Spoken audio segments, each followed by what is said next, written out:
Quasiment l'équipe de Madrid avait quand même deux rentrants de marque qui sont Le Guen, qui est le capitaine que vous avez à l'écran, qui était suspendu, Raï qui retrouve une place parce que le règlement du côté de Martigues, eh bien on revient à une défense à 5 hommes. Il fallait un peu s'en douter, manque de confiance en ce moment, c'est l'évidence du côté de Martigues. Alors Christian Saramagna est revenu à une défense à 5 hommes. Pour Vincent Guérin qui essaye de jouer avec Georges Weah qui s'engage dans la surface de réparation, dribble de Weah, frappe croisée et Raï qui est trop court sur ce ballon de Georges Weah. Action extraordinaire de Weah qui est tout à fait symptomatique de la reprise de confiance du Libérien. A priori, c'est vrai que c'est un match complètement inégal, mais c'est vrai aussi que Martigues a besoin de points puisque les Martegos sont 18e à 3 points du premier club non relégable. Ballon en profondeur pour Georges Weah, taclé par Thierry Rabat. Weah qui réclame un pénalty. Benarbia, l'une des premières attaques de Martigues. Centre, prise de Tolo, la transversale, attention la tête de Joël Bossy, c'est bonne sortie de Bernard Lama. Et bien voilà sur la première attaque de Martigues, la première véritable occasion de but. Et sur une reprise de volée qui est une des spécialités de Tolo, il a marqué déjà un but comme ça contre Lille. Et on va revoir surtout la reprise de volée vraiment magnifique de Didier Tolo. Et qui va se battre pour éviter que ce ballon ne sorte. 2 sur David Ginola qui a réussi à s'en sortir. Guérin, encore une fois, Ginola amorti de la poitrine, il en est coutumier, ça il sait faire. Guérin, amorti de la poitrine qui donne un superbe ballon. Et ballon qui passe à côté, c'était pour Raï. Allez, je vous disais tout à l'heure qu'il avait marqué au match aller. Et là, il a eu une superbe occasion sur un remarquable ballon donné par Guérin. C'est dans le contrôle que Raï lâche. Roche. Georges Weah face à Mazzanzini, il est passé. Ballon sur son pied gauche, Valdo. Ballon bien enveloppé qui passe juste au-dessus de la transversale. Oh, ok.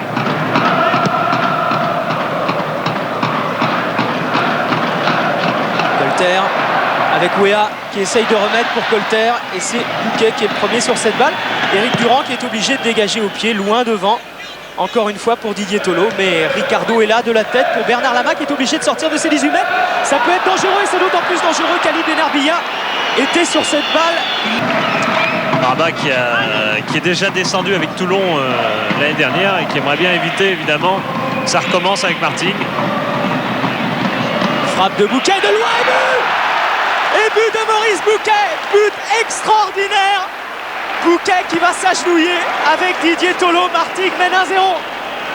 Ah, ça c'est vraiment étonnant parce que c'est une frappe très très lointaine et Bernard Lama a été surpris par ce ballon qui a énormément flotté. J'espère que les images vont bien rendre la sensation qu'on a eue. Un ballon qui flotte mais qui flotte et qui retombe juste sous la barre. Et c'est vrai que quand on voit les vues en direct, c'était surprenant, mais quand on voit les ralentis, on comprend pourquoi Bernard Lama a été surpris par cette frappe qui est vraiment... c'est du 30 mètres. Hein. C'est du 30 mètres qui surprend Bernard Lama. C'est pour Rabat, carton jaune. Il y a eu un problème avec Colter, ça a été très clair. Ouais, c'est un coup de tête. Alors il faut supposer, ouais. Voilà, encore une contre-attaque pour Didier Tolo. Un peu isolé quand même. Et qui retente le coup de Bouquet. Et qui va peut-être le réussir au-dessus des buts de Lama. Incroyable. On va revoir la frappe de Tolo.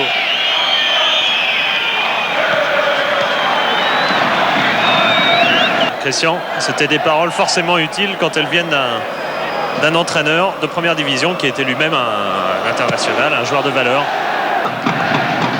Il y a Georges Weah qui est parti. Oh, bien fait de la part de Weah pour Raï. Il n'y a pas hors-jeu pour la tête de Raï.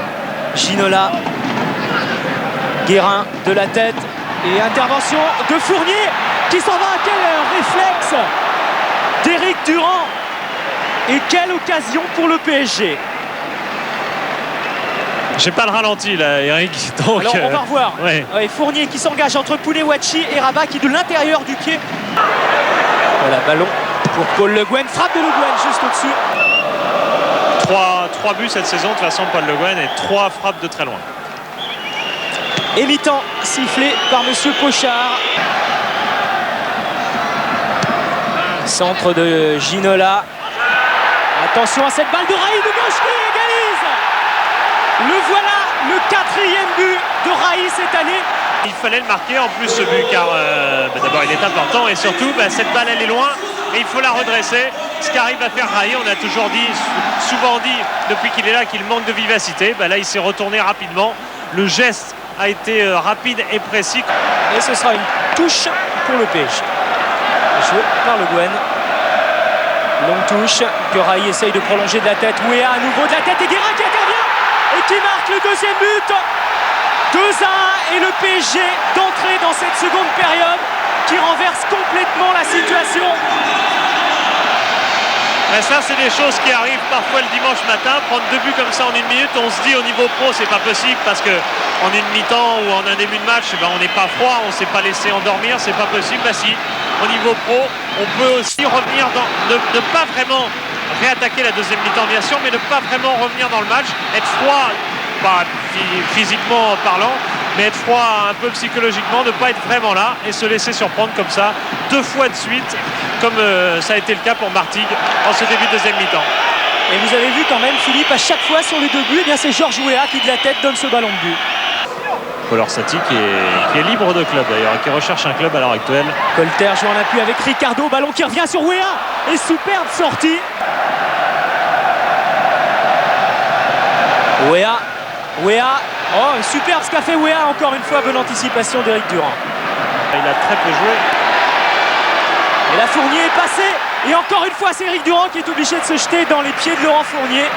C'est à l'image de notre saison. C'est tellement ridicule que je préfère même pas en parler. Attention à Georges Weah qui talonne pour Laurent Fournier qui peut remiser, dégagement de Poulewachi. Et c'est la raison pour laquelle on retrouve par exemple des gardiens comme Éric Durand en tête de ce stop 10 dans les premiers. Raï.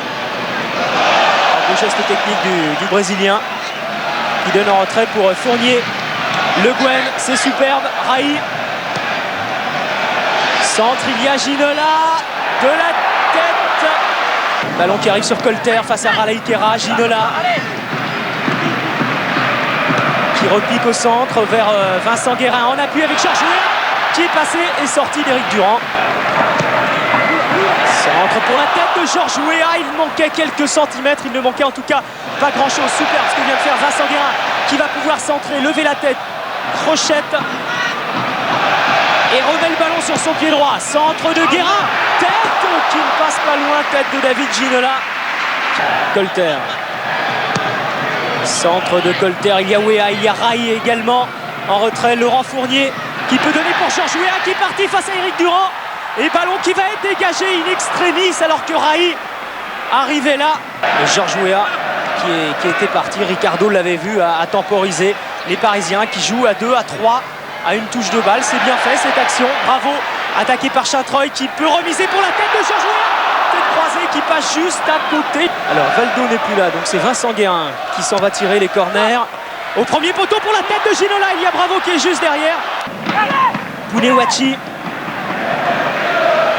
en profondeur.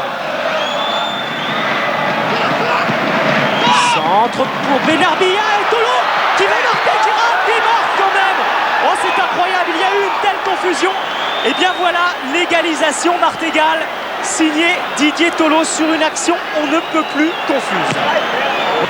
Et on va essayer de mieux comprendre. Ils sont battus au niveau du jeu de tête et ce qui a été réclamé était peut-être réclamable car il y a peut-être bien cette main de Tolo.